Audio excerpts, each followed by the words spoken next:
سردی میں ان چیزوں کو نہار منہ کھانا جسم کو اندر سے مضبوط بناتا ہے۔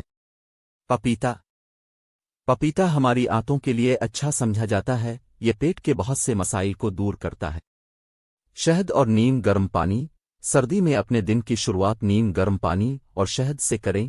شہد معدنیات، وٹامنز اور انزائمز سے بھرپور ہوتا ہے جو آنتوں کو بھی صاف رکھتا۔ دلیا سردی میں نہار موجوں کے دلیے سے بہترین ناشتہ کوئی نہیں ہو سکتا۔ بھیگے ہوئے بادام manganese, vitamin E, protein, fibre, omega 3 اور اومیگا 6 فیٹی ایسڈ سے بھرپور ہوتے ہیں۔ بادام ہمیشہ رات کو بھگو کر صبح کھائیں۔ اخروٹ سردی میں نہار منہ بھیگے ہوئے اخروٹ کو بادام کی طرح کھانا زیادہ فائدہ مند ہے۔